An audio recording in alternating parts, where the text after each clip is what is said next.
Anybody that doesn't love that song? I mean, come on, you got that right? Anybody doesn't love that. And you watch this video, why are there West Virginia jokes? That place is awesome.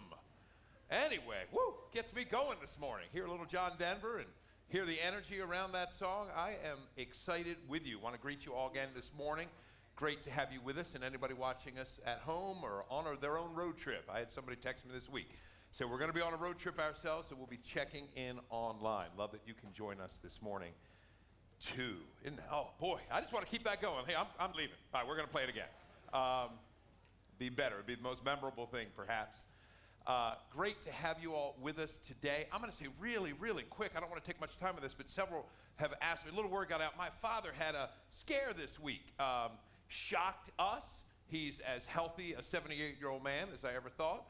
Had a cardiac event, and he had the privilege of taking him home last night into his house. Thank you.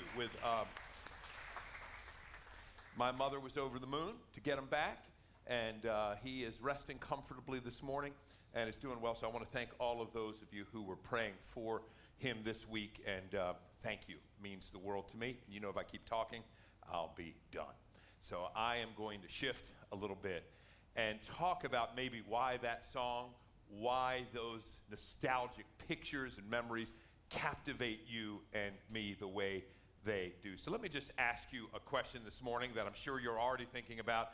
Josh did a little teaser with you when you came in this morning. What do your vacation spots, or why do your vacation spots occupy such a place in your mind all year? I would suspect if you're having a difficult day in the middle of a cold, rainy March, and you're just feeling the humdrum drudgery of the parameters of that given day, right? Sick kids, bills to pay, difficult boss, difficult work project, house that's just out of control in terms of mess, have no idea how you're going to find any joy to get through that day. If I were to come along to you and say, hey, where are you going this summer? And maybe you thought for a moment about a vacation spot, it might fill you with a sense of, oh, boy, that's nice to hang out in that happy place for just a minute or two before I get back to my day. You have that spot. I have that spot. For some of you that love God, it's the beach. For some of you who don't love him as much, it's the mountains and camping. And we know how that works. But, you know, we all have something, right? God gives grace to the lesser people, too, that prefer those things. We have these spots, and they resonate with us, and we think about them. They can often get us through. But they are so temporary. I don't know if you're like me. I'm weird. Lisa does not let me do this around the kids, or she tries to stop me. Day one or day two of vacation, I already start projecting some anticipatory grief about it ending. I know that's weird. It's like, do you know how much we paid for this? But do you know what we're doing to get down here this week, and et cetera? And I know, I'm already feeling the sand through the hourglass, as has been famously captured on daytime television. I'm feeling it pile up in the bottom section of that hourglass, and I'm already grieving its disappearance. And it ends, and we go back to what? The humdrum, the difficulty, the challenges, until it rolls around again. So maybe a second question we could ask this morning is, have you ever considered that your spot is actually telling you something about yourself? Maybe it's actually telling you something about yourself and how you were wired. Because I don't know about you, I get frustrated that I can't capture and live in those perfect moments. Oh, you get a taste of them, but they never stick, they never last. And I've shared this before. You ever had that spontaneous event with friends that you didn't plan? And you just, last minute, hey, do you want to go over to such and such? You want to go over to this favorite place? You want to get something to eat? You want to go hang out, watch this movie? And you do it, and it's spontaneous, and you're having the time of your life. And everybody said, wasn't that the most amazing night? Wasn't that the most incredible time? Wasn't that the greatest weekend? And you ever try to do what I do, and you plan the exact same thing a year later, and it stinks? And what is that? It's so frustrating. It's just so elusive. It just disappears. And what I'm hoping this morning in our few minutes together, you might be persuaded by, and that I might be persuaded along with you, is that our spots, our moments, our nostalgic oases that we all experience from time to time are not just temporary blips on the screen, but may in fact be an echo from heaven itself into the real world in which you and I live, just whispering to us, you were made for something. You were made for something.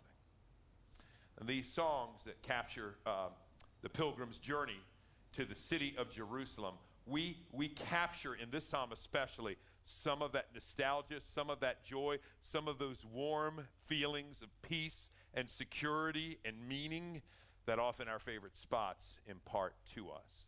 And I'm talking about the 125th song that the ancient people of Israel would sing as families journeyed from wherever they lived to the epicenter of God's manifest presence, where he chose to dwell with his people in the city of Jerusalem. Let's look at Psalm 125.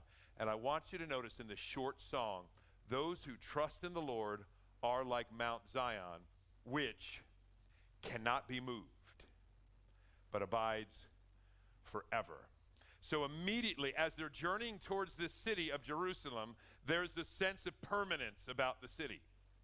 There's a sense of stability about the city, isn't it? When I get there, all of my restlessness, all of my kind of wandering affections will find their center of gravity, and I will be home. That's what it feels like when my family has gone down to Sunset Beach many summers in North Carolina. We don't really feel like we're there until our feet are about ankle deep in those warm waters. And you say, yeah, boy, all these feelings come back. There's a sense of permanence, a sense of belonging, a sense of stability.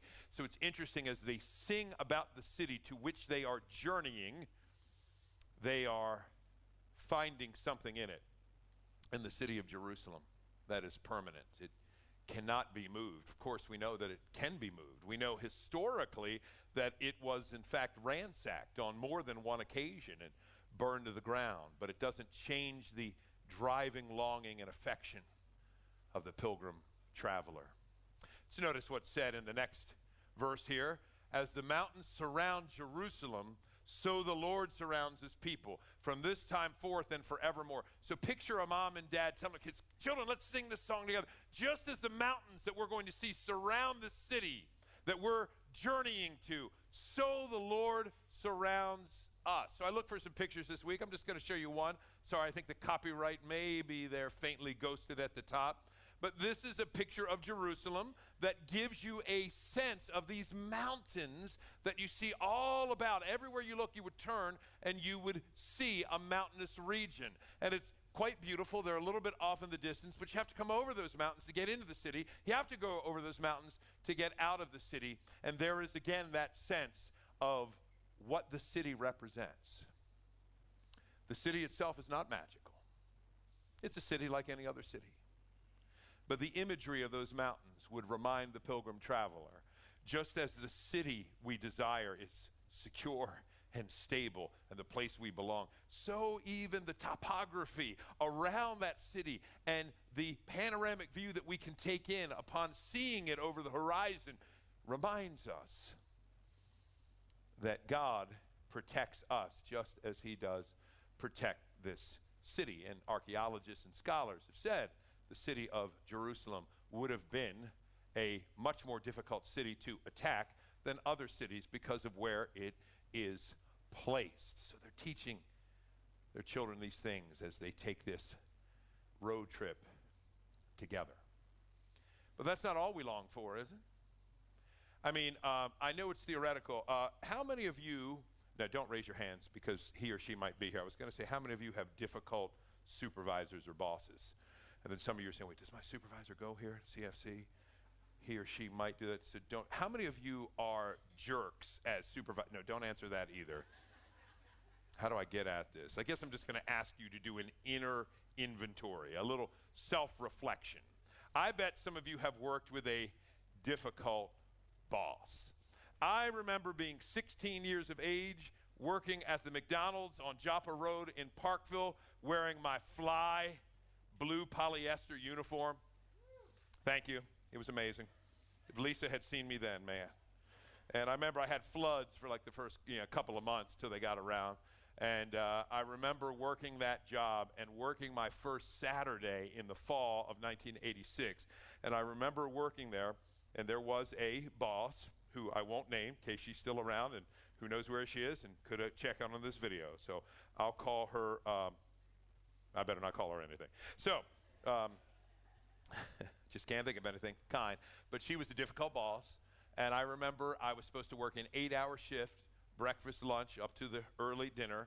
So I got my first taste of what it's like to work on the grill, to work at the cashier, the counter, cleaning, everything in between.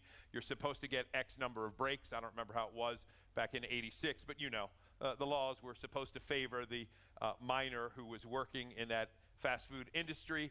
And I remember, not getting a break, not getting a lunch, being exhausted, working an hour past my shift, and going to that boss and saying, I really need to go. And she said, right.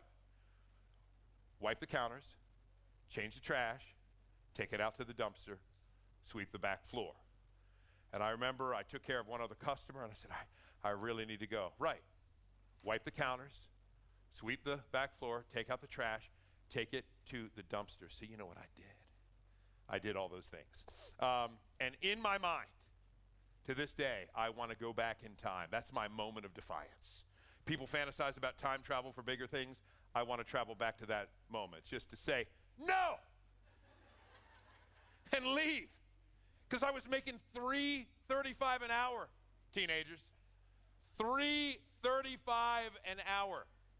So many of you can relate to feelings of injustice, feelings of being manipulated, right? And what does our vacation typically represent? It's the place where we escape injustice. It's the place where we escape adversity. It's the place that we find peace. In fact, Jerusalem, if you notice that Salem is really just an abbreviated form of shalom. So it means the city of peace. And notice how the pilgrims describe their longing fulfilled as the scepter of wickedness shall not rest on the land allotted to the righteous, lest the righteous stretch out their hands to do wrong. There's a picture of the city as a just place where wickedness does not rule and it does not prevail. And as families are singing, we're going to the place that is stable. We're going to the place that we belong. We're going to the place where adversity and injustice are no more. Now, step back from that for a moment. If you know anything about the history of the people of Israel, is that true? I mean, if you start looking up some names, some of you might not know these names, but if you look up Ahab, Jezebel, right? They're northern cities, but there's just as many in the south as well. We see ruler after ruler who manipulated the people, who took advantage of the people, who used their platform to benefit themselves and crush others. Now, we're past that today in 2019. Thank you. For a moment, so people doing the glaze-eyed thing, I'm going to test. Yeah. We know full well that this is not the case. So what we capture here is not necessarily the picture of reality, but the picture of the longing. And that's what this psalm is about. Jerusalem here is now the idealized city. It is the place of justice, peace, equity for all peoples, not just the rich and powerful, but for all peoples. So the writer of this psalm knows full well that Jerusalem, like any other city, has had its problems. It's pointing us somewhere else, of course. But it does remind us of a principle that God will not let injustice stand indefinitely, will he? Look at another passage like Proverbs 22. Whoever sows injustice will, that will, future tense word is extremely important, will reap calamity. The rod of his fury will, future tense, fail. There is not a promise in Scripture of instantaneous bug zapper justice, as much as you and I would like it, right? Soon as a king steps out of line, a queen steps out of line, as soon as a priest or an elder or a prophet steps out of line, there's a lightning bolt from heaven that zaps him. No, that is not how God's justice works, and you and I don't want it to work like that, do we? The time God gives from the time we commit injustice to the time he doles it out is a time of opportunity, kindness, and grace. But we never are to forget that God will not let these things stand. So the longing of the pilgrim traveler for a place of peace, a place of justice, a place of stability is going to be fulfilled at some point, someday. A New Testament version of the same truth we can find in Galatians chapter 6. Do not be deceived. God is not mocked. For whatever one sows, that will he also reap. This principle then was being taught to the children as they traveled. God's going to take note, children. I know that we've experienced injustice. I know that we have been dealt with harshly by the rods of oppressive rulers. But God is not distant. God is not off working his magic in another galaxy. God is watching. He's taking note. And as we go to this idealized city, we are reminded that there is a plan that God has to one day set everything right and everything for which our hearts have always longed. They will be realized. It's a beautiful picture here of longing and a realistic depiction of what's waiting for us. Let's continue to go through the psalm. Do good, O Lord, to those who are good and to those who are upright in their hearts. And there again is that longing. This is probably why the old spirituals in our own country's history of those who were slaves were almost exclusively about what? Heaven. I'll fly away, right? There's going to be one day when this life is over. I'll fly away to a home on God's celestial shore. I'll fly away. What do those songs capture? They capture that during this period of mistreatment, God is going to bring good to his people. Swing low, sweet chariot. It's coming to carry us where? Home. There is a longing for all of this evil and injustice to be done forever. And there is a longing that God might do good to those whose hearts belong to him. Now, the fulfillment of these promises is not immediate. I might suggest to you today, if you're here in this room this morning and you say, I don't know, Greg, I don't think I identify the way you would. I wouldn't call myself a Christian. I might call myself a skeptic. I might call myself a minimally interested person. I'm sure there's somebody that probably falls into this category. The worst representation you could ever get of the Christian faith, and I'm sad to tell you it's out there. When there's a good thing, there's always phony counterfeits, right? Well, when you got Coca-Cola, some supermarket is going to make their cruddy version of the same thing. It's just what happens.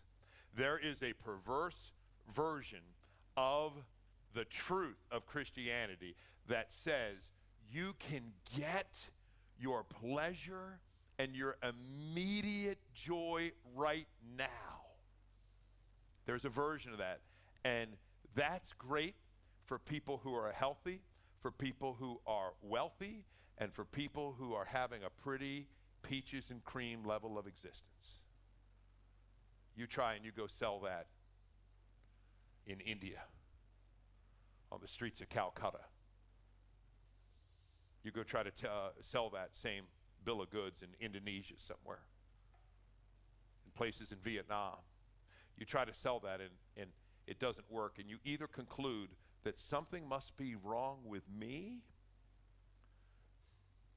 and God's withholding this blessing, or I hope you will conclude, something is wrong with that message. The message of Christianity is this, that God will make all things right. And if you're wondering why he doesn't now, doesn't do it yet, it's because he's giving you, and he's giving me, and he's giving all people the opportunity to get what? Right in their hearts.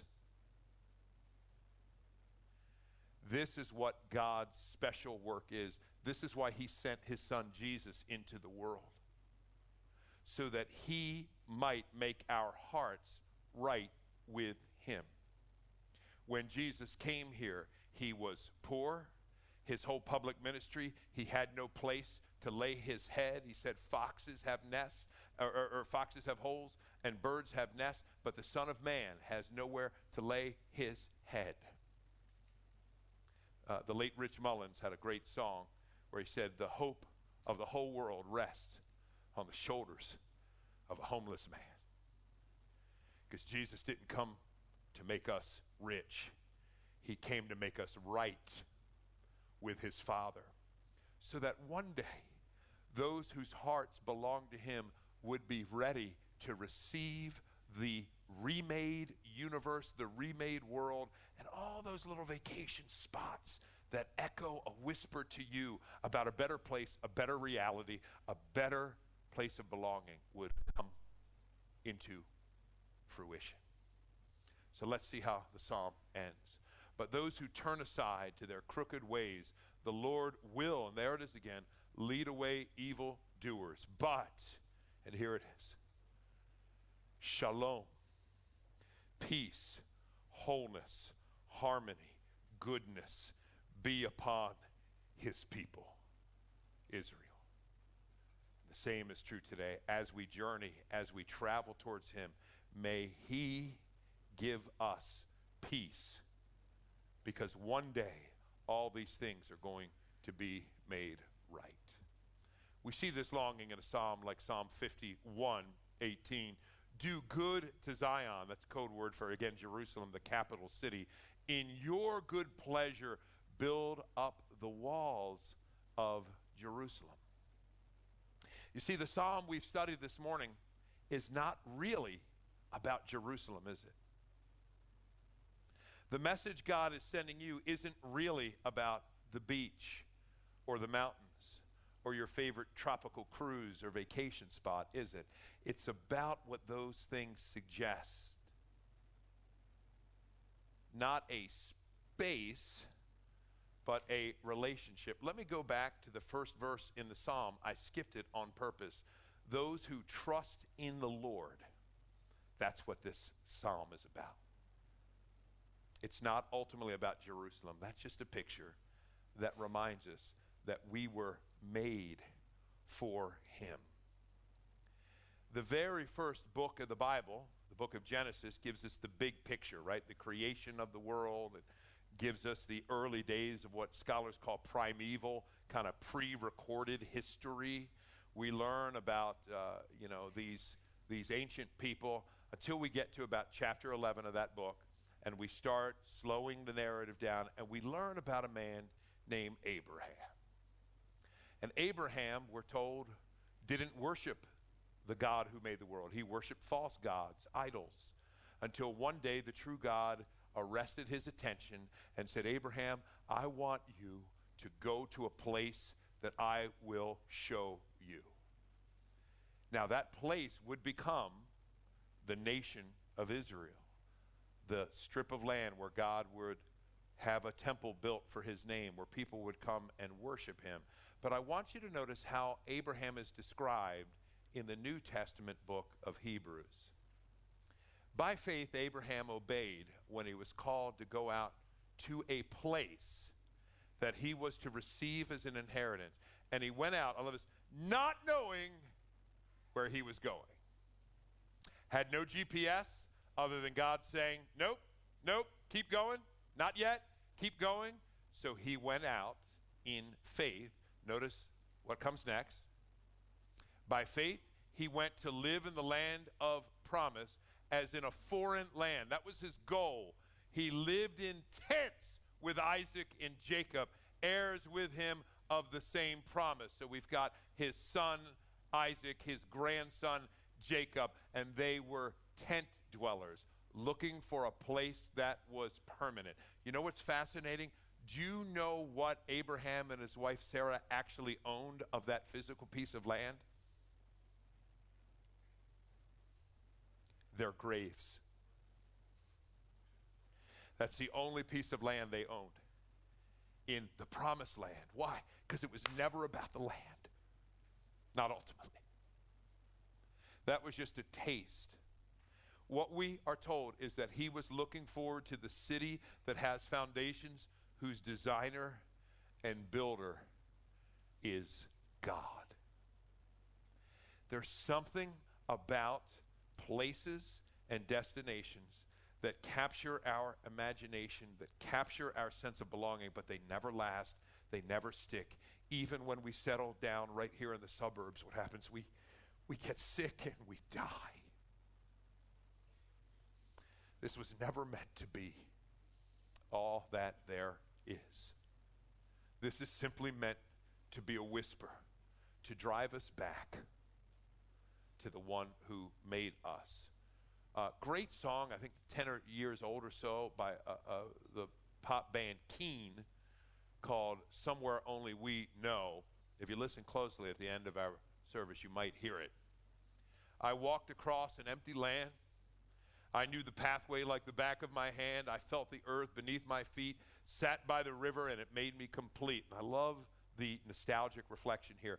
Oh, simple thing, where have you gone? I'm getting old, and I need something to rely on. So tell me when you're going to let me in. I'm getting tired, and I need somewhere to begin. What is the true place if everything else is just a sign pointer? Well, let me take you back to another song in Israel's hymn book. Psalm 16, you, this is the Lord, make known to me the path of life. In your presence there is fullness of joy. At your right hand are pleasures forevermore. Where is the place where it doesn't end, where it isn't transient, it isn't elusive, it isn't sand slipping through our fingers, where it's in the presence of God? And he invites all of us into his presence, where there is what? Fullness of joy and pleasures forevermore. And there's this bogus, phony myth that Christianity is a killjoy. Now, many of us might represent it that way, sadly and unfortunately, and have done a great disservice to people. But if we can help people see that, oh, no, the very presence of God, a relationship with him, which his son Jesus made possible, is what we're meant to. Today's takeaway thought, I saved it for the end, is that all of our deepest longings are satisfied in God's presence. May I, in close, just invite you to consider a couple of questions that might help you. I've been asking myself this week. Think for just a quick moment of your favorite place that you went to as a child. First, is it still there? Second, is it still there the way you remembered it when you were a child? Third, does it feel at all different? Does it feel a little less satisfying, a little bit less joyful? Is there just a whiff, a remembrance of nostalgia, of joy, of peace that isn't quite the same? Ask yourself that question. Maybe ask yourself this: is the adult version of yourself, do you have a place or a tradition? Could be Christmas, could be some family event that has similar feelings.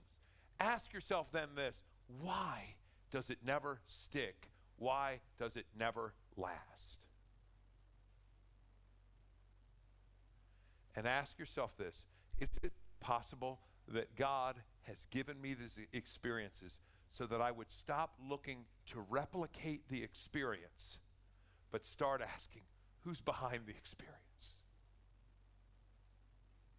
Does he want me to know him more deeply, more intimately, to come into his presence more sincerely, with more receptivity in my heart, to receive him and all that he is for me? Let me pray. Father, thank you so much that you love us, and that the longings that can never ultimately be filled in this life are telling us that we were made for you, who does not fade, who does not shift, who does not mutate. But you, God, in your presence there is fullness of joy. At your right hand there are pleasures forevermore. May each person here, whether he or she's been a Christian for years, whether he or she isn't sure if they even believe, would you overpower each person by the presence of your Holy Spirit, that each one might leave and say, I want to take another step towards him, that I might begin afresh to understand the purpose for which I was made. We thank you and praise you. In Jesus' name, amen.